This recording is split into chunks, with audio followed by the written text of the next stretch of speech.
आइए अब शुरू करते हैं आज की हमारी कवर स्टोरी।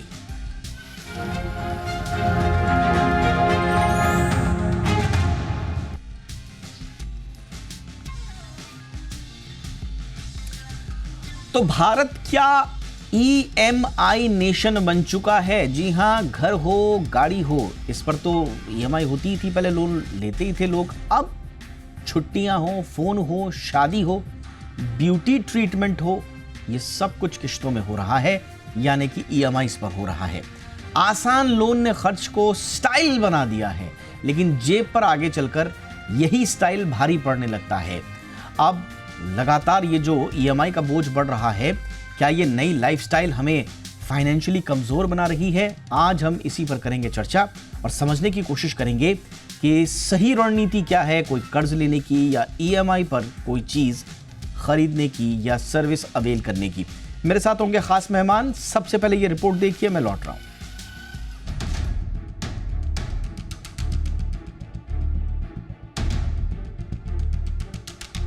इन दिनों शॉपिंग सिर्फ जरूरत नहीं, एक आदत बन चुकी है। मोबाइल खरीदना हो, हॉलिडे पर जाना हो, कपड़े खरीदने हो या फिर कोई ब्यूटी ट्रीटमेंट लेना हो, जेब में क्रेडिट कार्ड है तो सब EMI पर मुमकिन है। अब इस आसान लोन की नई दुनिया ने लोगों का जीना आसान तो किया है, लेकिन जेब का बैलेंस बिगाड़ दिया है। पहले लोग लोन गिनी चुनी चीजों पर लेते थे, मसलन घर या गाड़ी या कोई काफी महंगी चीज, लेकिन अब शादी, ट्रिप और यहां तक कि कॉस्मेटिक सर्जरी तक किश्तों पर हो रही है। और ये ट्रेंड अब सिर्फ मेट्रो सिटीज तक सीमित नहीं है, बल्कि छोटे शहरों और यहां तक कि गांवों में भी लोगों को EMI वाली जिंदगी पसंद आ रही है। सवाल यह है कि लाइफस्टाइल के नाम पर हम अपनी फाइनेंशियल फ्रीडम तो गिरवी नहीं रख रहे। अलग अलग आकलन ये बताते हैं कि देश में 25% आईफोन्स EMI पर बिकते हैं और 26% कपल्स शादी का खर्च लोन से उठाते हैं।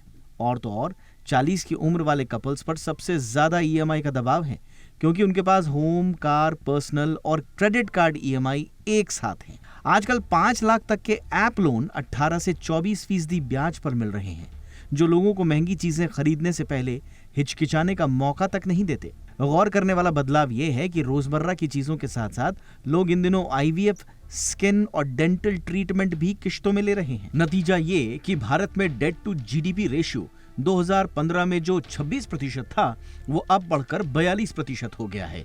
कारणों की पड़ताल करें तो सोशल मीडिया की इंस्टा लाइफस्टाइल ने इस ट्रेंड को और हवा दी है। यानी लोगों पर हर वीकेंड मिनी हॉलिडे, महंगी शॉपिंग, क्लासी लाइफस्टाइल और EMI पर ट्रिप्स का मेंटल स्ट्रेस और कंपटीशन लगातार बढ़ रहा है। हालांकि जानकार इसे काफी खतरनाक ट्रेंड मान रहे हैं। फाइनेंशियल जानकार मानते हैं कि EMI पर जीना आसान है, लेकिन टिकना बड़ा मुश्किल है। कई लोग पुराने लोन चुकाने के लिए नया लोन ले रहे हैं। मिडिल क्लास की नींद और सेविंग दोनों उड़ गई हैं। यही वजह है कि RBI ने भी पर्सनल लोन और बाय नाउ पे लेटर जैसे लुभावने कर्ज पर नजर रखने की बात कही है। एक्सपर्ट्स की सलाह यह है कि इनकम का 30% से ज्यादा EMI में न डालें, पहले सेविंग और इमरजेंसी फंड बनाएं, फिर खर्च तय करें। EMI यानी आसान मासिक किश्तें, जो कई लोगों के लिए वरदान साबित हुई हैं।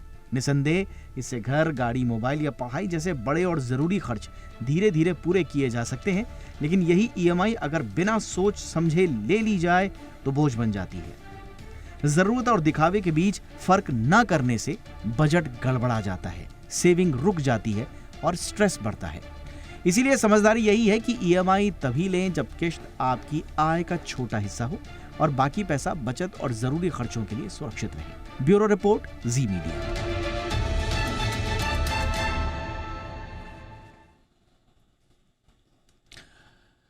बहुत ही खास मेहमान हमारे साथ जुड़ चुके हैं। स्वागत करते हैं फिरोज अजीज साहब का, जॉइंट CEO आनंद राठी वेल्थ के। फिरोज जी, बहुत बहुत स्वागत है सर आपका हमारे शो पे। हमारे साथ हैं Harminder Sawhney sahab, founder and MD Wazir advisors. Good evening Sawhney sir, बहुत बहुत स्वागत है। और हमारे साथ हैं रोहित महाजन साहब, फाउंडर हैं प्लूटोज 1 के। बहुत बहुत स्वागत है महाजन साहब आपका भी हमारे शो पे। फिरोज जी, चर्चा की शुरुआत आपसे ही कर रहे हैं। क्या वाकई में भारत एक EMI नेशन बनता जा रहा है सर? और ये EMI पर कोई भी चीज़ ले लेना पहले तो बड़ा स्मार्ट मूव माना जाता था। EMI पे घर खरीदने की, कार खरीदने की या बाकी चीज़ों को खरीदने की सहूलियत भी उनको मिलती थी, जिनकी रीपेमेंट कैपेबिलिटीज़ हैं। तो एक तरफ से माना जाता था कि भाई हाँ, इनको अगर मिला EMI पे तो बड़ी अच्छी बात है। आजकल हर किसी के पास ये ईएमआई है, तो ये अब वाकई में स्मार्ट मूव है या ये फिनेंशियली स्ट्रेस देने वाली चीज है आगे? हमारे देश में दो किस्म के लोग हैं, बहुत डायमेट्रिकली ऑपोजिट भी हैं।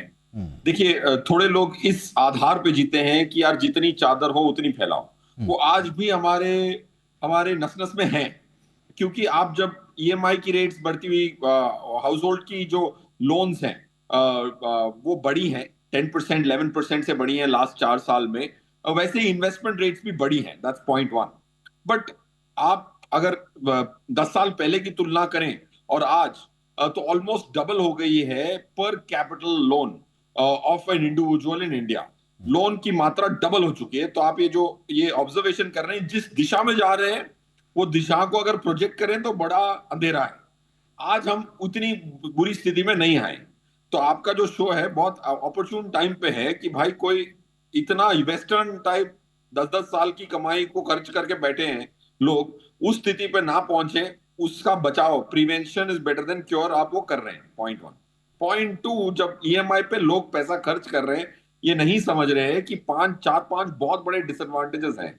वो अगर जहन में बैठ जाते हैं तो कोई इंसान करता नहीं। देखो, एक साइकोलॉजिकल बर्डन होता है। आप कोई भी चीज कैश डिस्काउंट में आपको 10-15% तो डिस्काउंट मिल जाता है, वो आप ले नहीं पाते। आपका क्रेडिट स्कोर बर्बाद हो सकता है। आपकी जॉब लॉस होगी तो क्या आपका क्या इंश्योरेंस है वो हो जाएगा। आपकी इन्वेस्टमेंट की जो क्षमता है वो घट जाएगी। ये 5 डिसएडवांटेज को देख के कोई अगर तुलना करके लोन लेता है और ईएमआई पे का फोन खरीदता है, गाड़ी खरीदता है, वॉशिंग मशीन खरीदता है, तो ठीक है। बट ये 5 डिसएडवांटेज को मद्देनजर रख के आपकी स्थिति की तुलना करके आपको एक्ट करना है। Responsible financial actions is very important. Absolutely. और वो एक्शंस क्या होंगे, हम इस पर भी विस्तार से चर्चा करेंगे, लेकिन फिलहाल डेटा पर नज़र डालें और थोड़ा सा एनालाइज करें इसको कि ये क्या हो रहा है। इस पर सानी साहब, आप थोड़ा एनालाइज करें सर, क्योंकि ईएमआई स्ट्रेस से हम देख रहे हैं कि mental health disruption, productivity loss, debt trap, unfortunate suicides भी बढ़े हैं सर। और बड़ी ख़तरनाक चीज़ जो है वो टीयर 3 और जो रूरल डिफ़ॉल्ट्स हैं वो 6 क्वार्टर के हाई पर कुछ दिन पहले जो रिपोर्ट आई थी। और ये इस तरह के छोटे छोटे डॉट जब हम कनेक्ट करते हैं तो ऐसा लगता है कि एक अजीब सा जाल बिछा हुआ है और उस जाल में हर कोई, बड़ी मछली छोटी मछली, जो रीपेमेंट कर सकता है, जो नहीं भी कर सकता है, हर कोई इस जाल में फंसा हुआ है सर। तो ज़रा बताइए, कहीं ये एक बड़ा फाइनेंशियल ट्रैप तो नहीं है? जी, अब इसको अगर थोड़े से लंबे टाइम ड्यूरेशन के ऊपर अगर प्रोजेक्ट करेंगे कि 10 20 30 साल में कैसा होगा, तो आप देख लीजिए अमेरिकन सोसाइटी कंपैरेबल सोसाइटी है कि वहां पे क्रेडिट कार्ड लोन्स जो हैं जीडीपी से ऊपर पहुंच चुके हैं उनकी, क्योंकि इतने सालों का वो एक्यूमुलेट होता जा रहा है, चलता जा रहा है। उधर से उनकी सरकार करेंसी प्रिंट करती जाती है और चलता जाता है। तो एक नई रियलिटी है जिसके अंदर सारी दुनिया उस तरफ जा रही है।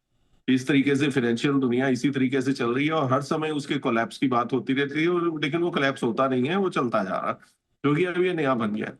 इंडिया के केस में अगर पर्टिकुलरली लें तो सबसे बड़ी प्रॉब्लम ये हो रही है कि हमारा ओवरऑल जो सोसाइटी का जो स्ट्रक्चर है, वो जो बात कही किसी ने, भाई जितनी चादर है उतना पैर फैलाना चाहिए, उसको लेके चलते हैं। वो एक सोच भी दिमाग में चल रही है, लेकिन ये सारी एस्पिरेशंस भी हैं, प्रोडक्ट्स और सर्विसेज दिखाई देती हैं, वो सब उसको एंजॉय भी करना चाहते हैं। तो ये डबल ट्रैप में फंस गए। और फिर सर्विस प्रोवाइडर्स हैं, क्योंकि हमारी इंडिया की इकोनॉमी, ये तो फैक्ट है, एक तो सर्विस ओरिएंटेशन ज्यादा हो गई और ओवर फाइनेंशियलाइजेशन हमारी इकोनॉमी का टाइम से पहले हो रहा है।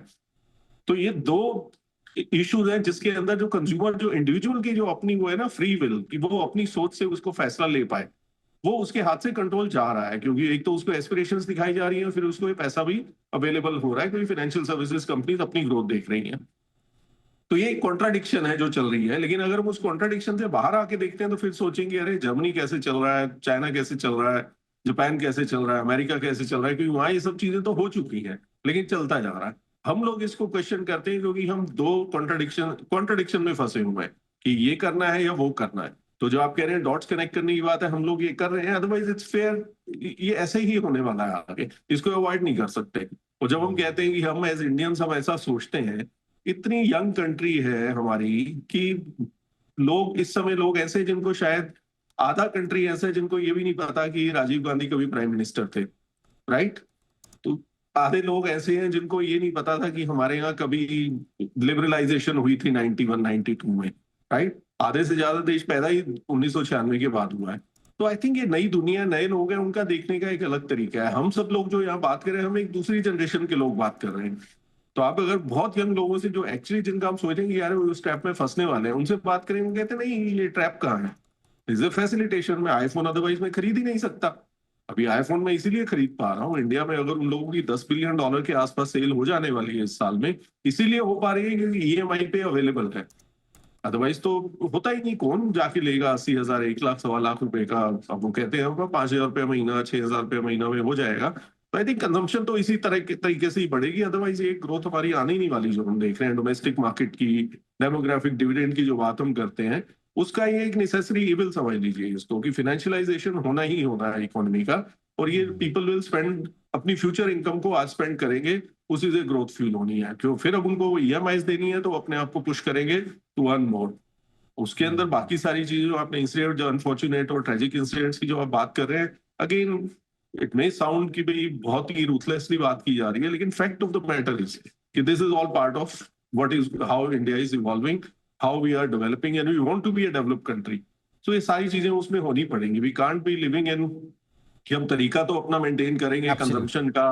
बिल्कुल सर, आप सही कह रहे हैं कि डॉट को अगर दो तरफ से देखा जाए, देखिए इस तरफ से अगर आप डॉट कनेक्ट करेंगे तो ऐसा लगेगा कि भारतीय और ख़ास तौर से मिडिल इनकम लोग, मिडिल क्लास लोग धीरे धीरे डेट स्लेव बनते जा रहे हैं। वो पूरा एक साइकिल बनते जाता है। और जैसा कि आजकल कंपनीज करती हैं कि भाई पहले पर्सनल लोन ऑफर कर दिया, फिर वो जैसे तैसे पर्सनल लोन चुका रहा है तो खटाक से जो है, जैसे चुकाने वाले होते हैं, खटाक से कॉल आता है, बोला जाता है साहब टॉप अप ले लीजिए, और टॉप अप लेने के बाद फिर वो, तो इस तरह से वो एक, अगर आप इस तरफ से डॉट कनेक्ट करेंगे तो एक डेट स्लेव्स बढ़ते जा रहे हैं। और उस दूसरी तरफ अगर आप देखेंगे तो ये भी है कि एक स्मार्ट मूव हो सकता है, लेकिन उसके लिए फिनेंशियली रिजिलिएंट सिटीजन बनना बहुत ज़रूरी है। बट वो क्या हम हैं, उतनी समझ हमारे अंदर है वो मैनेज करने की ताकत, या फिर सही दिशा में इन ईएमआईज को डिस्ट्रीब्यूट करने की या यूटिलाइज करने की ताकत, समझ हमारे अंदर है? एक बहुत बड़ा सवाल है। इस पर इनिशियल एनालिसिस रोहित जी का भी ले लेते हैं। Rohit ji, over to you sir, how do you analyse this? मैं इसको थोड़ा डेटा से समझने की कोशिश करते हैं। अभी जो प्रॉब्लम ये है कि जो सैलरी क्लास का जो नया डेटा है उसमें ये कहा जाता है कि 33% से 40% लोगों की जो मंथली सैलरी है वो ईएमआई देने में जा रही है, वो प्रॉब्लम है। दूसरा ये समझना भी जरूरी है कि वो उसमें से 62% उनकी लाइफस्टाइल स्पेंड्स हैं जो जरूरत नहीं है, चाहे वो फैशन हो, चाहे वो कंज्यूमर प्रोडक्ट्स हो, उस पे स्पेंड हो रहा है। एक और डेटा कहता है कि 43% ऑफ जो लोन है, लोग हैं वो अपना फोन ईएमआई पे लेते हैं। अच्छा, तो फिर हम ये सोचते हैं कि ये सिर्फ मेट्रो का प्रॉब्लम होगा। नहीं, ये मेट्रो से अभी जो नया डेटा आया है वो कहते हैं कि ये रूरल और सेमी अर्बन में भी जा रहा है। Personal loan year on year 15% पे बढ़ रहा है, कंज्यूमर लोन 9% पे बढ़ रहा है, और गोल्ड लोन 7% बढ़ रहा है, और ये बढ़े जा रहा है। अब क्वेश्चन ये है कि ईएमआई बुरा है कि गलत है? इंडिया जैसी इकोनॉमी के लिए ईएमआई बहुत जरूरी है। क्या हुआ, फिनटेक्स आए, बैंक्स मॉडर्न हो रहे हैं, वो ईएमआई को इजी अवेलेबल करना चाहते हैं ताकि कंज्यूमर को फायदा हो। बट जब ये चीजें बन रही थी तो लोग कुछ चीजें भूल जाते हैं। सबसे पहला रूल है कि जीरो कॉस्ट ईएमआई कभी जीरो नहीं होती है, तो ये समझना बड़ा जरूरी है। सेकंड बेसिक रूल है कि आपकी जो सैलरी का 30% से ज्यादा आपकी ईएमआईज नहीं होनी चाहिए, बट वो भी उसमें भी 25% का कैप लगा के रखिए। जो दूसरा ये है कि काफी यूथ मल्टीपल एप्स पे चले जाते हैं और अलग अलग लोन ले लेते हैं। नहीं, आपका 25% ही रहना है उस पे। और दूसरा ये समझना जरूरी है कि एसेंशियल बाय और लग्जरी बाय में क्या फर्क है। एसेंशियली बाय के लिए ईएमआई लीजिए, पर लग्जरी में आपको सोचना पड़ेगा आपको। दूसरा ये एक और इंपॉर्टेंट है कि क्या जब आप क्रेडिट कार्ड से ईएमआई ले रहे हैं तो आप लोन पे कर रहे हैं, नहीं कर रहे हैं टाइम पे? अगर आप नहीं कर रहे तो आप ट्रैप में फंस जाएंगे। ये बहुत इंपॉर्टेंट है, ये कुछ चीजों की समझने की बात है। और कभी भी फन के लिए कभी मत बाय कीजिए। और एक बड़ा बेसिक रूल है जो हम आपस में बात करते हैं, अगर आप अपने दोस्त से लोन नहीं लेते हैं तो ऐप से क्यों ले रहे हैं? तो ये कुछ फंडामेंटल्स हैं जो अगर आप ईएमआई के साथ करें तो ईएमआई बुरा नहीं है, पर क्या है, यूथ है, फिर नई चीजों की लग्जरी है, इंस्टाग्राम है, सोशल मीडिया है, जहां पे आप चीजें देखते हैं, आपका मन भटक जाता है कि मुझे ये लेना है, ये लेना है, ये वहां पे बचना जरूरी है। असली प्रॉब्लम वहां है जब आप अपनी सैलरी का 30% से ज्यादा ईएमआई में दे रहे हैं, एब्सोल्युटली, उससे बहुत बचना है। एब्सोल्युटली। यही जो ये डेटा है, बिल्कुल ईएमआई बुरा नहीं आपने है। बिल्कुल सही कहा सर। और जो जो अंतर्राष्ट्रीय मानक हैं उसमें जो आपने जैसा कहा कि 30% से ज़्यादा, अब भारतीयों की कमाई का लगभग 33% वेतन जो है वो ईएमआई चुकाने में खर्च हो रहा है। बड़ी बात क्या है कि ये किराया या बचत से पहले है। तो अब आप समझिए कि आपको अभी बाकी काम भी करने हैं, थोड़ा बहुत सेविंग्स भी करनी है, तो फिर आपके पास बचा क्या? तो इस तरह से बड़े अनसिक्योर्ड हम एक ग्राउंड पर जा रहे हैं। दूसरा, ऐसा नहीं है कि सिर्फ लो इनकम ग्रुप्स भी इसके दबाव में हैं। जो उच्च आय वर्ग है वो ज़्यादा दबाव में है। जो हाई इनकम लोग हैं वो 45% तक इनकम लोन रीपेमेंट में दे रहे हैं, तो वो ज़्यादा बड़े दबाव में है।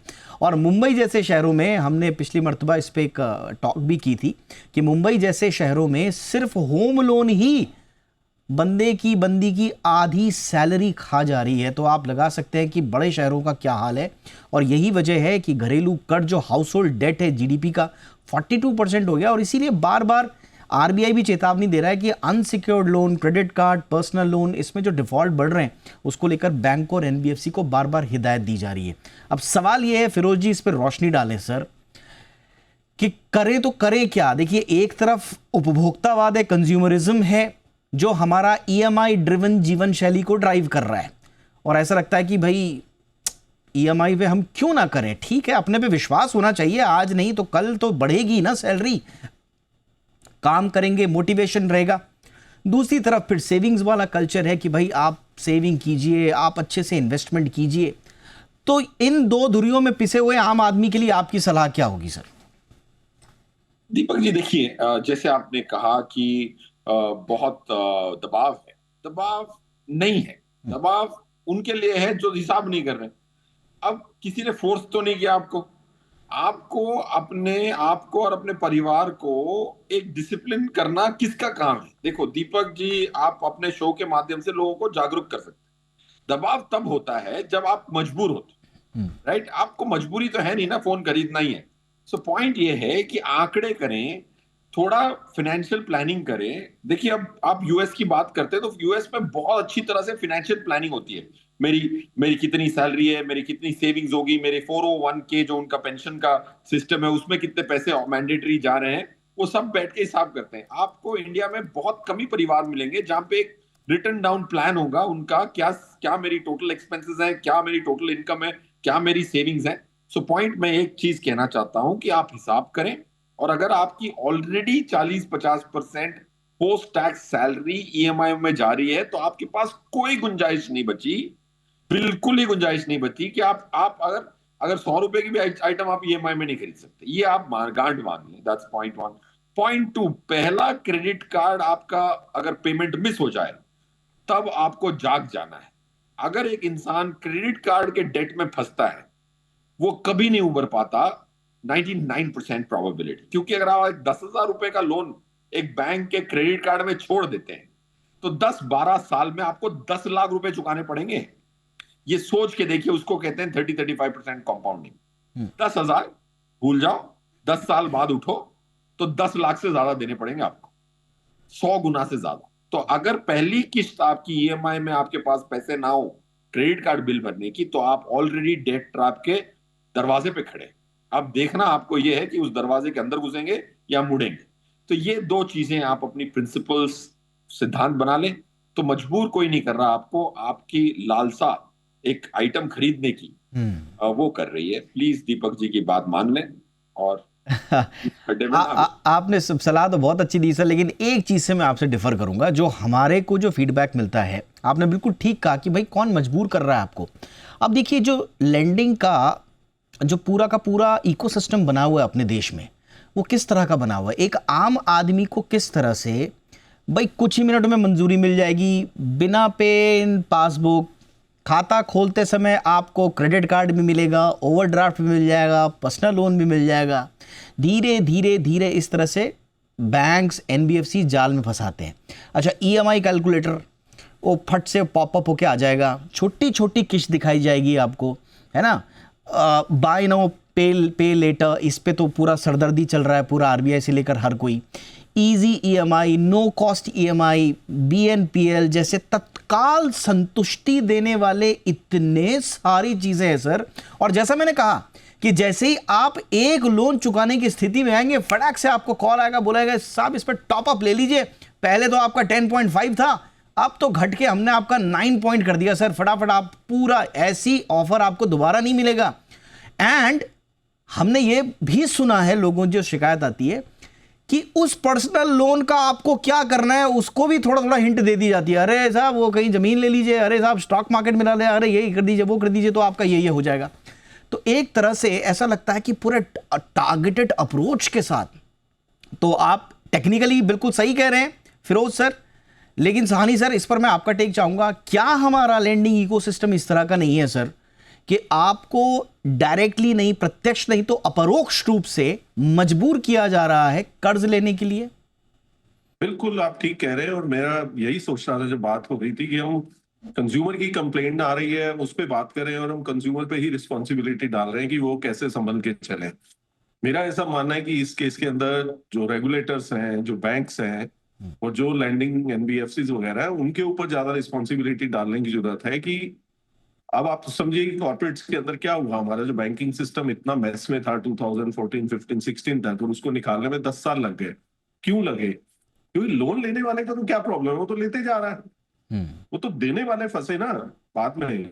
सबकी बैंक्स की ऐसी तैसी हुई, उनको सबको रिफंडिंग करनी पड़ी, अपना कैपिटल रेज करना पड़ा, आए 10 साल बाद जाके वो कुछ ठीक नजर आने लगे। तो वही पेन जो उनको बाद में अपनी, आप देखिए जो एसकेएस माइक्रो फाइनेंस एक कंपनी थी जिसको इंडसइंड बैंक ने खरीदा, वो तो खुद तो डूबी गई, इंडसइंड बैंक को भी बर्बाद कर दिया। तो ये रिस्पॉन्सिबिलिटी और चेक जो है आरबीआई से लेके, रेगुलेटर से लेके, और जो लैंडिंग कंपनीज है उनके ऊपर आनी चाहिए। भाई एक आदमी तो अलग अलग एप्स पे जा रहा है, अपने आप को फिनटेक कंपनी कहते हैं, क्या आपके पास ये डेटा नहीं है कि वो कहाँ से लोन लिए हुए हैं? आज कॉर्पोरेट्स के ऊपर ये सारा हो गया ना, सब कॉमन एप्स आ गई है, सबका सब जगह एक मालूम है। डेटा आज सारा भी है इंडिविजुअल के ऊपर, उसके पैन कार्ड के नंबर के ऊपर सारा डेटा अवेलेबल है।